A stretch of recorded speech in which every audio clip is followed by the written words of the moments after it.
Boa noite a todos, meu nome é Adriano, sou advogado. Primeiramente, pessoal, quero dizer a você, quem chegou até esse vídeo, que possa compartilhar para outras pessoas terem acesso a esse conhecimento, que possam se inscrever também no canal, se você gostar do vídeo, deixe o seu like. E o tema de hoje que eu me propus a poder dialogar com vocês nesse papo aqui, amistoso, é acerca de um estereótipo que há muito tempo se criou na área jurídica, que advogado que defende bandido é bandido.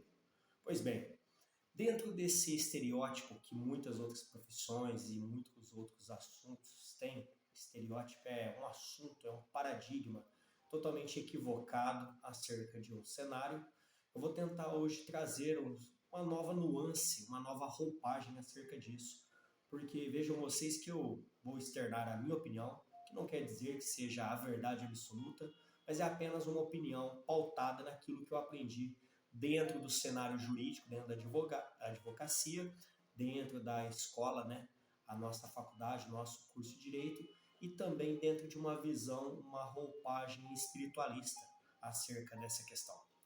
E primeiramente, dentro do estereótipo, quem defende bandido, advogado que defende bandido também é bandido, eu quero trazer à baila um princípio constitucional denominado artigo 5º, inciso 55 da Constituição Federal, que fala sobre o direito à ampla defesa e ao contraditório. Esse princípio ele não está só limitado à área penal, mas principalmente também às outras áreas do direito. Mas eu quero dizer para vocês que, nesse caso, como a gente está embasando a questão criminal, eu vou me limitar a trazer esses contornos. O que é o princípio da ampla defesa e contraditório? Quer dizer que todo acusado em processo geral, mas nesse caso um processo penal, ele tem direito a contraditar aquilo que está sendo imputado em seu desfavor, certo? Ele tem direito a uma ampla defesa, com todos os recursos e meios inerentes. Então, neste caso, pessoal, o advogado que irá ser contratado para fazer a defesa desse indivíduo, desse réu, né, no caso o acusado, ele pode se valer de todos os mecanismos e instrumentos necessários para contra-argumentar aquilo que a promotoria, que no caso é a acusação, vai ofertar contra seu cliente. Nesse caso, a gente pode trazer à baila duas defesas que o advogado se limita a fazer, que é a defesa de mérito e a defesa processual, uma defesa mais técnica. Então vamos dizer que o indivíduo está sendo acusado de cometer um homicídio, tá? Que é um assassinato. Nesse caso, o advogado, na defesa, ele vai ver qual é o melhor caminho, né? Ele precisa saber quais são as provas que estão sendo imputadas ao seu cliente. E nesse caso, ele pode, às vezes, fazer uma defesa de mérito, que seria o que a defesa de mérito? Tentar absolver seu cliente com base numa eventual legítima defesa. Estou trazendo apenas uma hipótese aqui, mas ele poderia fazer uma defesa de mérito, no caso, tentando explorar uma legítima defesa, que vai de encontro ao mérito. Ou vamos dizer que o réu é confesso nesse caso. Ele na delegacia confessou a autoria delitiva e disse que matou o indivíduo. Mesmo assim, eu trago para vocês o seguinte: ele pode ter confessado sim, mas trazer depois que foi em legítima defesa. Ou, na pior das hipóteses, vamos dizer e entender que realmente ele é réu confesso, que matou. O advogado, ele não vai fazer apologia ao crime, ele não vai defender o crime em si. Não é o fato dele fazer a defesa desse cliente não quer dizer que ele seja conivente, que ele seja coautor, que ele concorde com um crime cometido, que no caso é um crime espúrio, um hediondo, no caso do homicídio. Muitas das vezes ele vai fazer uma defesa de mérito, por exemplo. A própria confissão do réu dá ensejo a ele poder utilizar uma causa de diminuição de pena no caso na sua defesa técnica, nas suas alegações finais, depois da instrução, depois da oitiva de testemunhas. Então vejam vocês que muitas vezes uma causa de diminuição de pena, algumas brechas e algumas lacunas que a lei nos possibilita, o advogado ele pode se valer disso. Então, o que eu quero dizer para vocês é que não quer dizer que não tenha casos, né? Existem pessoas corruptas, existem pessoas que distorcem os fatos em todas as áreas. Mas o fato de se limitar a dizer que advogado que defende bandido é totalmente equivocado. É um estereótipo equivocado que vai de encontro primeiramente em já condenar um indivíduo como criminoso. E também tem que trazer para vocês o princípio da inocência, que quer dizer o quê? Que alguém só pode ser considerado criminoso e condenado realmente após o processo esgotar todos os seus trâmites legais e depois realmente transitar em julgado, que é quando não caiba mais recursos. Neste caso, estamos falando de um condenado, um criminoso. Mas, de antemão, o advogado que foi contratado para patrocinar os interesses desse cliente, ele vai simplesmente desenvolver uma defesa que pode ser tanto de mérito ou tanto uma defesa processual, de acordo com o que o cliente fale. Mas daí também vem uma outra vertente que agora eu quero trazer para vocês, que é no meu caso. Uma defesa que hoje eu tenho também com ótica não só a parte jurídica, como também espiritualista. Vamos dizer assim, se o réu, doutor, no caso, ele confessar realmente que matou, que cometeu o crime, mesmo assim, você vai pegar esse caso? Bom, é o seguinte, o que eu posso dizer para vocês hoje é que eu não vou tentar uma manobra e induzir meu cliente a mentir, com base em provas que já estejam lá. Eu não vou distorcer o cenário. E vejo que, neste caso, a gente está falando de uma situação que, muitas das vezes, o advogado ele pode ser silente. Não é nem mentir, mas ele pode se valer de brechas que a lei nos possibilita, porque o ônus seria da acusação. Então, como a acusação tem o ônus de provar a autoria e a materialidade delitiva do indivíduo, muitas das vezes nós poderíamos utilizar de certas brechas para ocultar certas verdades. Neste caso, eu falo por mim, e que não quer dizer que está errado da outra parte, mas é só uma opinião minha. Eu entendo que no caso do indivíduo confessar o crime, dizer que foi, eu vou tentar fazer apenas uma defesa processual. Tentar, no caso, conduzir esse processo de uma maneira que esteja dentro da verdade. Eu não vou tentar alguma tática, uma manobra que poderia estar na minha mão de maneira a distorcer. Até porque dentro das leis espiritualistas, e agora eu estou fazendo só uma reflexão minha, tá? Que não tenha nada a ver com o condão jurídico, o cenário jurídico brasileiro criminalista atual nosso. Eu não vou distorcer porque eu sei que tudo que nós plantamos aqui, nós colhemos nesta dimensão. Então, é claro que uma coisa eu tenho que dizer para vocês. Eu sei que esse vídeo vai trazer muitos questionamentos, mas é simplesmente a minha opinião e eu quero dar uma roupagem tanto espiritualista e jurídica da coisa. O que acontece, pessoal? Tem até um livro que me fez refletir muito nisso, de como um advogado pega um caso criminal. É um livro, se alguém tiver interesse, né, em procurar, chama Misérias do Processo Penal. E lá fala que o advogado criminalista, ele se coloca no mesmo patamar que seu patrocinado, no caso o acusado. Ele senta no último degrau da escada, porque é um momento, no caso, em que toda a sociedade está direcionando e apontando o dedo para aquele indivíduo. Então, aquele que faz a defesa do acusado, o advogado, no caso, criminal, ele se coloca num patamar de humildade.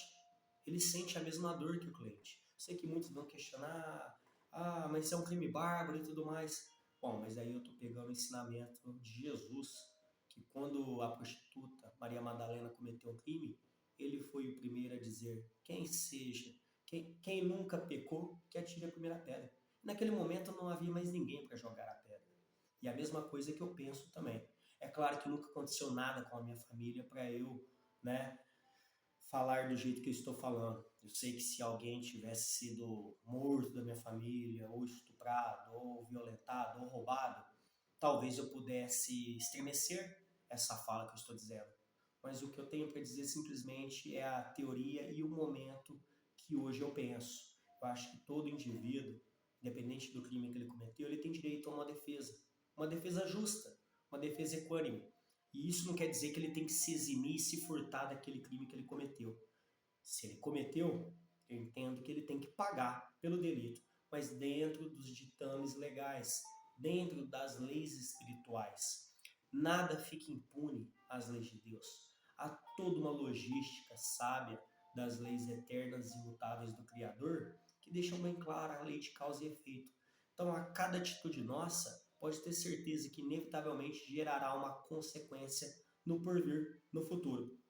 Mas dentro das leis dos homens que me cabe agora, no caso, todo indivíduo, eu entendo, e está pautado dentro do princípio da ampla defesa contraditória e também dentro da presunção de inocência, que todo acusado, réu em processo geral, ele vai ter direito ao patrocínio de um advogado, de uma defesa técnica, seja de mérito, como expliquei, seja uma defesa processual, com causa de diminuições ou outras situações que podem atenuar a pena dele no final.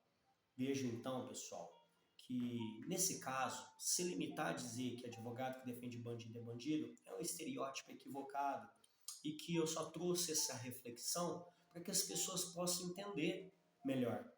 O indivíduo hoje em dia, ele muito não questiona as coisas. Nós precisamos filosofar mais, nós precisamos refletir mais situações que vêm de encontro a gente. As pessoas hoje, elas meio que andam adormecidas de modo a aceitar simplesmente fatos que escutaram. Ah, é isso e ponto. Mas vejam bem, é isso ponto não. Você já parou para refletir se faz sentido? Você já parou para se perguntar se realmente aquilo tem embasamento? E é isso que eu trouxe para vocês hoje. Eu também me questionava lá atrás, antes de adentrar e sentar numa cadeira de direito. E com o passar dos anos, né, sendo um aluno da Faculdade de Direito e hoje como advogado, militante há 10 anos na advocacia, eu posso trazer essa noção para vocês de como funciona e de como é essa questão, de modo a quebrantar, de modo a cair por terra esse estereótipo que não condiz com a realidade. Então, um acusado, pessoal, quando ele passa no noticiário que ele está sendo processado por um crime, ele já não é um criminoso. Ah, mas ele confessou. Ele não é um criminoso. Ele é um inocente dentro da nossa legislação, seja ética ou não, dentro da legislação dos homens, dentro do Código Penal e do Código Processual Penal brasileiro, ele é inocente até o processo se esgotar todas as instâncias. E ele tem direito à ampla defesa do contraditório, de ter o patrocínio de uma defesa técnica jurídica fornecida por meio de advogado, onde poderá explorar uma defesa de mérito ou uma defesa processual naquilo que está sendo imputado. Se o advogado é um criminoso ou não, é outros 500. Porque tem pessoas corruptas na advocacia, na medicina, varredores de rua, enfermeiros, professores, enfim. Em todas as camadas sociais a corrupção existe, certo? E não somente na área jurídica, tá? Então, o que eu quero dizer é isso. Se o advogado, ele, no caso, ele tem um desvio de conduta, é outros 500. Mas neste caso, não há que se falar nesse estereótipo corrompido, nesse estereótipo inválido, inútil, que não vem de encontro com a realidade das nossas leis. Tá? Então, amanhã ou depois, quando você ver um advogado defendendo o réu, você saberá que tudo isso está pautado dentro das leis e dentro do juramento que nós fizemos de poder, no caso, defender os necessitados, aquele que nos bate à porta. A incumbência de uma condenação compete ao juiz em sua sentença. A incumbência de provar a culpabilidade do réu compete à promotoria. E a incumbência de fornecer uma defesa justa ao acusado, ao réu naquele processo, compete a nós, advogados. Pessoal, eu espero ter sanado uma dúvida de um assunto que corriqueiramente já ouvi falar inúmeras vezes e eu ouço muitas vezes falar: como que você defende esse bandido? Mas como assim? E hoje eu tentei aqui trazer essa roupagem, trazer esse norte, tá? Essa reflexão, que não quer dizer que você possa concordar comigo ou não, mas é só uma opinião e um ponto de vista embasado juridicamente e também dentro de uma visão espiritualista. Todos nós somos pessoas que erram e todas merecem, independente da culpabilidade e da reprovação social. Volto a falar, se ele cometer um crime, qualquer indivíduo que seja, ele tem que pagar por isso.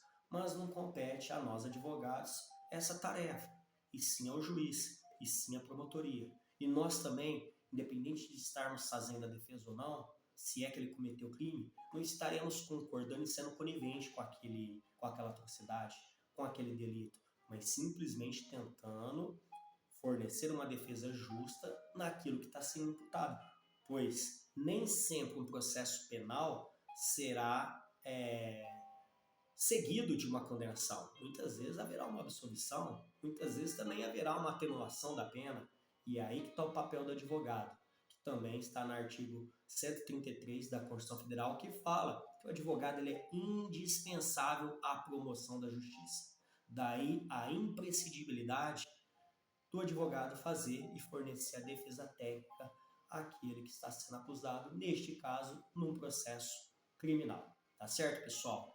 Uma boa noite. Espero ter esclarecido a dúvida de vocês e voltaremos aí em mais vídeos para poder trazer mais esclarecimentos, mais ideias e mais assuntos que possam fornecer a expansão da consciência, a formação de novas ideias, de novos conhecimentos na sociedade. Obrigado, forte abraço a todos.